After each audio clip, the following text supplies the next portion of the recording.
दे गोजोन्थों बेनि उनावहाय जेब्ला जोङो हालाय हाफाय बे जायगायाव खारबोयो फिसा फिसाल' गिफ्ट जाया जानो हागौ बहुत स्पेशल जिनिस ना बियो बेखौलाय जों जिबनाव बहा मोननायमोन थान्दा मोनदों दासो आइयाव हिन्जाव अलस' एन्ट्रि टु द गारि खुलुमबाय लोगोफोर अब्ला जों भिडिअखौ जागायबाय थांगोना जाहैबाय रस्ता सुमफ्रामारि द काटार एयारलाइन्सआव मावग्रा ओमफ्राय माथो माथो बुंहरदो जोंबो थांनो नागिरदों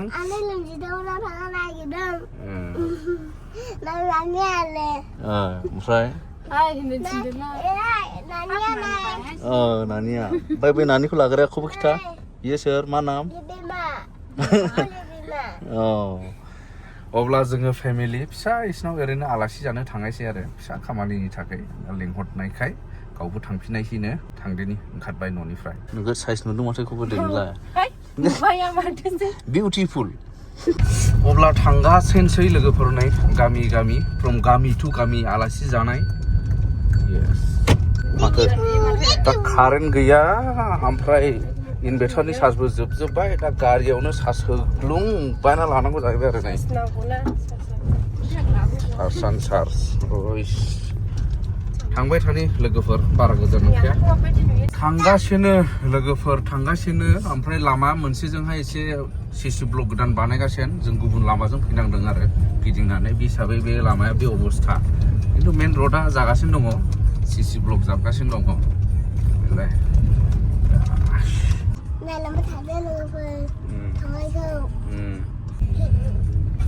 मोनफैबाय बालाजाहार गामि बिराद गय बागान जाबाय दे ओरैबो नै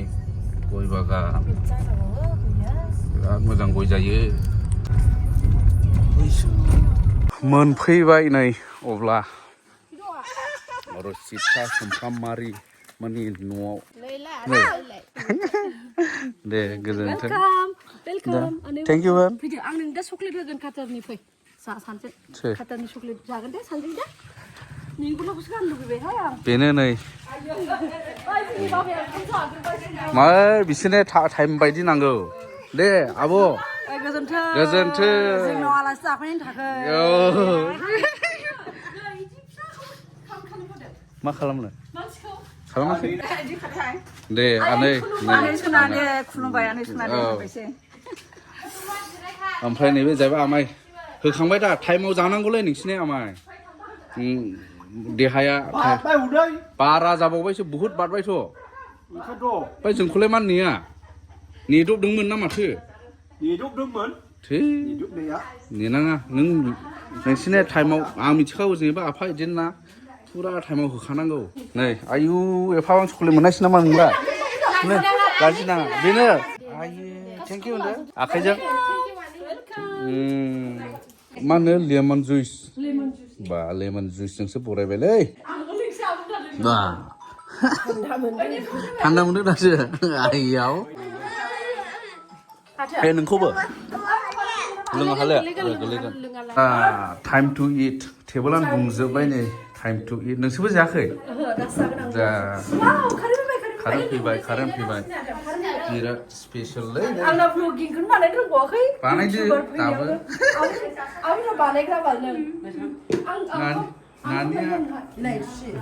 नानिया माबा हनै मा होनो सिगां जाग्रोबाय हनैखौ स्पेशल गेस्ट जाफैबायनो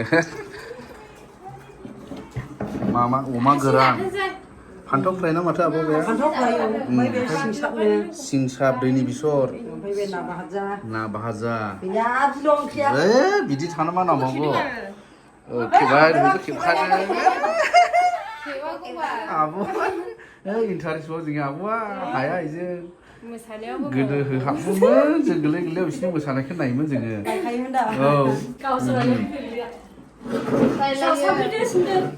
जासाबनायावनो दे जिरायदो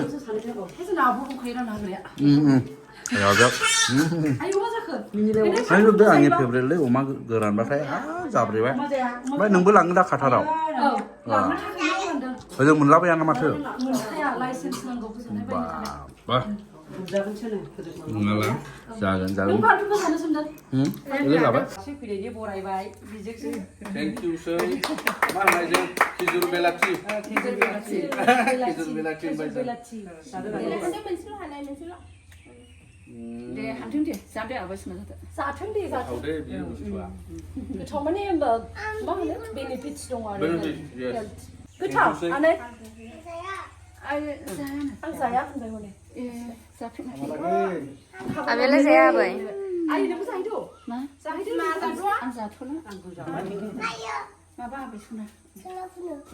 माबा फुनो फुनोसै बेखौ हरबावबाय नै मा बेयो बडि लसन नानि मोनसे लाबो फुनजायो बयबो फुनजाजोबो ए ओमफ्राय बे पारफिउम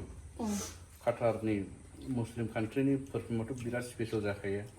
बिदिनो जागोन इयो इयाव एसे एसेल' फुनना लानो बिदि गोदोनाफ्राव होमबा बेयाव मोनामबाय लामथिखासो मोनामहैखानाय आंनासो खारा थेंक इउ सै दे थेंक इउ स' माच फिसा फिसाल' गिफ्ट जाया जानो हागौ बहुत स्पेशल जिनिस ना बियो बेखौलाय जों जिबनाव बहा मोननायमोन थेंक इउ सै आलासि जाफैनायाव नै बेखौ मोनबाय नै नैबे बडि लसननो ओमफ्राय बे पारफिउम एसे फुनलानो सप्तासे मोदोमखायो जाहैबाय थाफाजोबसिगोन बयबो थाफागोन नामा अब्ला लोगोफोर बिराद गोसो होनानै जाबाय बिराद गोथाव गोथाव जाहोबाय रजितामोना हामबायसै बिनि थाखाय दिनैसो फार्स्ट टाइम खाथिनिब्लाबो माने मोजाङैहाय भिडिअ खालामफेरनाय जायाखैमोन खिन्थु गोरलैयावनो लोगो मोनलायखानायखा मोनसे स्कुल डन बस्क' स्कुल बेंटलाव फरायबोनायावहाय लोगो मोनलायबोनाय आरो गामियावबो लोगो मोनलायबोनाय बेबायदि ओमफ्राय दिनैसो आलासि जालायफैनाय जाबाय मोजाङै दुख सुख रायलायनायबो जाबाय गोथौ गामिनि बर' सिख्ला थेवब्लाबो सासे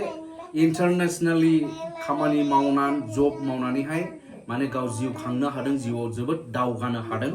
दा बेफोर माबोरै जानो हाखो बेखौ जों मिथिगोन निश्चय बेनि स्ट'रिया बा बेनि हिस्ट्रिया जोंनि लाइमोनफोरखौ यांस्टार्सफोरखौहाय इन्सपायार खालामगोन एबा मटिभेसन होगोन साननानैहाय आं बे माखासे कुइसनफोरखौ होगोन आरो नैबे माने माबोरैहाय अबेखौहाय खस्थ'सिन मोनबोदों ओमफ्राय माबोरै सफैनो हाखो बेसिम खुलुमबाय आं रसिदा समफ्रामारि सोमदोन बरगयारि बिथाङा जोंहानाव दिनै दंफैयो बिथांखौहाय फार्स्ट अफ अल वेलकाम जोंहानि न'आवहाय ओमफ्राय फार्स्ट टाइम फैनाय जादों जोंनि न'आव ओमफ्राय बिथांजों आंजोंहाय उन्दैनिफ्रायनो मोनसे हस्टेलाव देरनाय बायदि होनजायो आरो डन बस्क'आवहाय ओमफ्राय थेवबो माने उन्दैनि खोथा उन्दै थांबाय उन्दैयाव माने लोगोबाबो दा बुहुत गावबो बिजि जाबाय आंबो बिजि जाबाय गोबावजों खेबसे लोगो मोनदों खाथिल'खा आंनि बार्थ प्लेस एक्चुअलि सोमदोन बरगयारि बिथांमोनहानि गामियावनोमोन आंनि जोनोम जायगाया आंनि मस्ट स्ट्रागल जोंहानि लाइक फेमिलि प्रब्लेम्स फेमिलि स्ट्रागल्स जोंहानि प्रब्लेम्स गासिखौबो बिथांमोना मिथिजोबखायो मानो होनबा जों लाइक मोनसे जायगानिफ्रायनो जोनोम जानाय ना बिथांमोननि गामिनिफ्राय दायो जों बेलेग जायगायाव आङो जोंहानि गामिखौ बालाजाहार होननानै बुङो बिटिनिथ' नङा पस्ट अफिसा बिटिनिबाबो एसे सानजाहा जायो आरो आंनि जिउ जारिमिन लाइफ बेखौ बिथाङा सब मिथिजोबो मोनसे हस्टेलाव थायोबाबो सोमदोनमोना इंलिश मिडियाम फरायनाय ओमफ्राय आं बर' ओमफ्राय आसामिस मोननै मिडियामखौ लोगो नांनानै आं फरायोमोन बाहेरनि स्कुलाव थाङोमोन ओमफ्राय बिदिनो आङो फरायनानै एक्चुअलि जेब्ला आं बिटिनिनिफ्राय खारबोयो बे जायगायावहाय बे टाइमावहाय आंनि स्कुला ड्रप जाबायमोन आं मालाबाबो बुंफेराखैमोन आंनि भिडिअ'आवबो स्कुला ड्रप जाबायमोन मानो होनबा जोंहा बे गामिया गोदानसोमोन जायो हा गोदान होननानै बुंजायो आरो ना जेब्ला बिटिनियावहाय काहानि दं बिटिनिनिफ्राय फैनायनिबो दैबाना जादोंमोन बिथांमोननि गामिखौ जायफोरा मिथियो नुबाय बिथांमोना मिथिनो हागौ बिटिनिनि खावसे गामिया दैजोंहाय खुरखालांजाबाय दैबानाजोंहाय स' बेबो जोंनि मोनसे गामि बे गामि दरसे बर'नि दरनै मोनदांनाय गामिया बे दरनै गामिखौ दैया खुरखाना लांदोंमोन 2000आवहाय बेनि उनावहाय जेब्ला जोङो हालाय हाफाय बे जायगायाव खारबोयो बे टाइमावहाय जोंहा स्कुल गैयामोन बोसोरसे बायदि बेफोरबायदि ड्रप जादों आङो बर' मिडियाम क्लास 2 सिम थांबायमोन जानांगौ ओमफ्राय बिनि उनावहाय हस्टेलाव थाहैनाय जानायासै हस्टेलाव थाहैनायाव दा आं बर' मिडियाम क्लास 2 थांखानाय LKG निफ्राय लानानै फरायफिननो बैसोआ जाला अलरेडि क्लास 2 बर'आव थांखाबाय ओमफ्राय LKG आवबो लाफिननो हाला ओमफ्राय बोसोरसे गेप थानानै उनावहाय आंखौ आसामिसावहाय कचिं बायदि होनानै आङो आसामिस मिडियामाव फरायनाय जादों मानो होनबा बेयावहाय जेनोखि आङो जि हस्टेलाव थादोंमोन सेन्ट मेरिस कनभेन्ट बेयाव बर' साबजेक्ट आरो बर' मिडियामखौ फोरोंग्रा हेल्प खालामग्रा रावबो गैयामोन बिनि जाहोनाव सिस्टारफ्रा गावसोर जि रोङो आसामिस बेयावहाय आंखौहाय कर्स होनानै आङो आसामिस मिडियामाव सेन्ट जसेफ स्कुलावहाय हाबहैफिननाय जादों आरो बिनिफ्राय सेन्ट जसेफ स्कुला आंनि लाइक सेकेन्ड स्कुल बायदि जाबाय फार्स्टआव बिटिनियावमोन नालाय ओमफ्राय सेकेन्ड स्कुल बेंटल हायार सेकेन्डारि स्कुल ओमफ्राय बेनि उनाव बेंटल कलेज बिनि उनाव आं गोबांथार कर्सफोर लादों जायफ्रा आंनि भिडिअआवहाय नायो बिथांमोना मिथियो आं मा मा कर्स लादों फार्स्टआवनो आंनि फार्स्ट कर्सआ आंनि हटेल मेनेजमेन्टमोन सेल्स एन्ड मार्केटिं बिनि उनाव हटेल मेनेजमेन्टआवहाय ग्रोब बारख्लायनाय जादों आरो सेल्स एन्ड मार्केटिंनिफ्राय आङो कल सेन्टारावबो जब प्लेसमेन्ट मोनदोंमोन दिल्ली आग्रायाव ओमफ्राय बेयावहाय मा जादों बे टाइमावहाय 13 ना 11 मोनथाय आं बावबाय जिखुनु बर' आरो बांगाल दावराव जादोंमोन बेंगलाव 12 मोनदां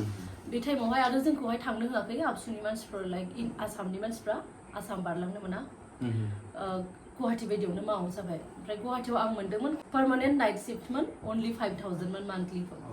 सेलारिया ओमफ्राय बेयाव आं थांनो हायाखै पार्मानेन्ट नाइट शिफ्ट होनोबाथ' एकदम बोरैबा खोनायोना लेडिसफोरनि थाखाय आरो फार्स्ट टाइम जब मावनाय सेफ जागोन ना जाया थाङासै गिनानै ओमफ्राय बेनि उनाव आरो आङो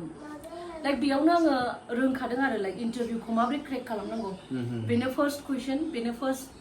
इम्पर्टेन्ट थिं आरो जायफ्रा जब मावनो गोसो बिथांमोननि थाखाय नों इन्टारभिउखौ बोरै एटेन्ड खालामनो हायो इन्टारभिउखौ बोरै क्रेक खालामनो हागोन बे मोनसे बुस्थुखौ नों रोंबानो इजियै नोङो जिखुनु पजिशनाव नों जबखौ मोनगोन स' आं जेब्ला कल सेन्टारनि आरो sales and marketing hotel management ट्रेनिंखौ लादोंमोन बे टाइमावनो आङो how to crack the interview बेखौहाय रोंनानै थादों आरो माबायदि कुइसन सोङो उनावहाय आङो बेजोंबो जाया हटेलावहाय आं मावदोंमोन मावनाया सेलारि बुहुत खम गुवाहाटी बायदियाव मावबा मेक्सिमाम 10,000ल' मोनो सेलारि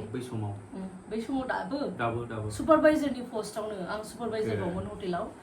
बिनि पस्टआवनो 10,000ल' मोनो रिसेपसनाव मावबाबो 9,500 बेफोरबायदिल' मोनो प्लास न' एकमडेसन न' फुड नाथिं बोसोरबा मावदों टटेल हटेलाव आं एक्सपिरियेन्स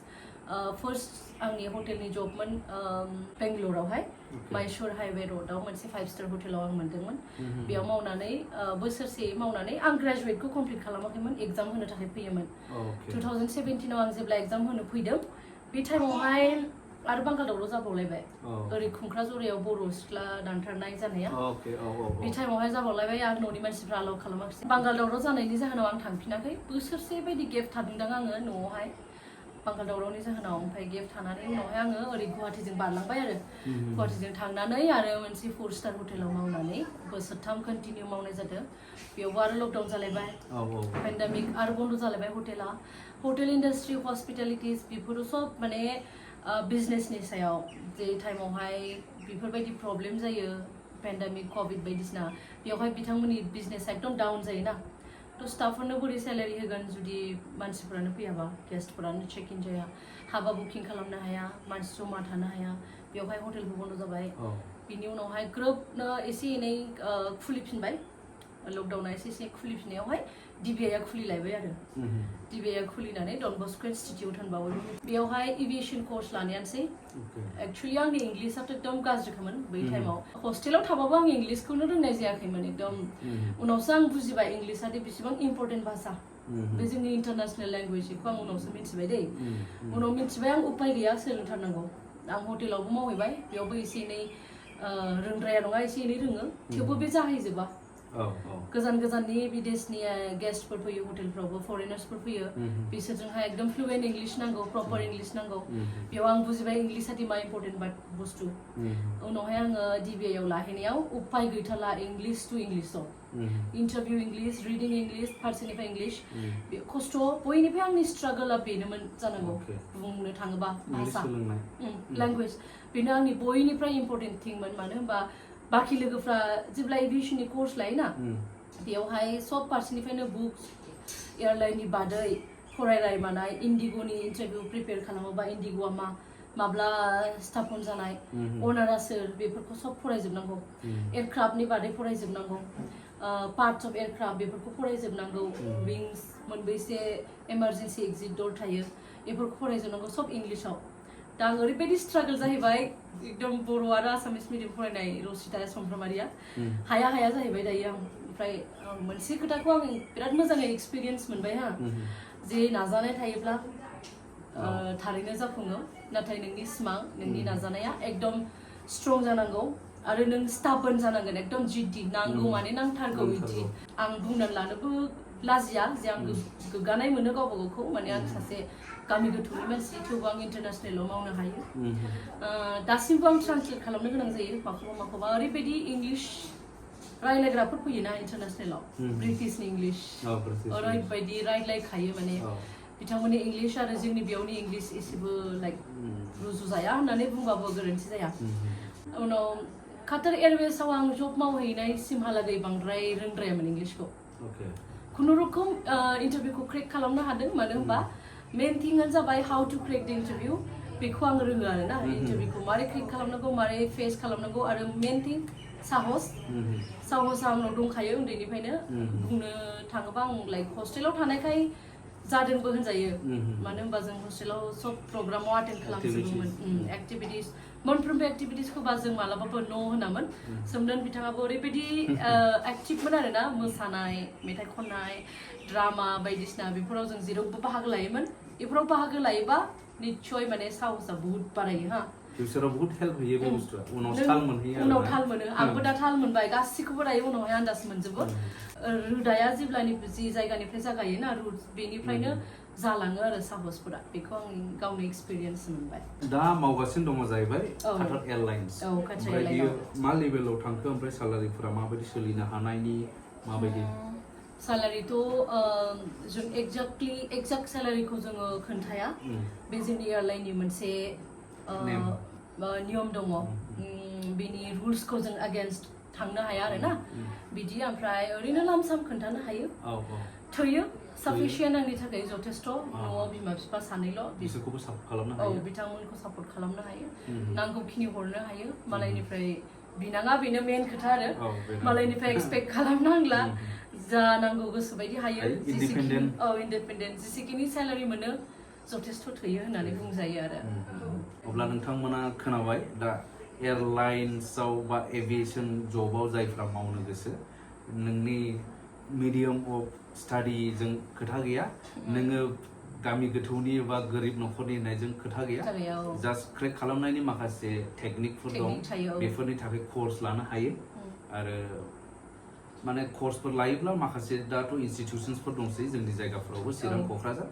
जायफ्रा गोसो थांनानै गाव गावनि चइसफोर बायदि थांनानैहाय बेबायदिहैनो आवगायलांनो हागोन आरो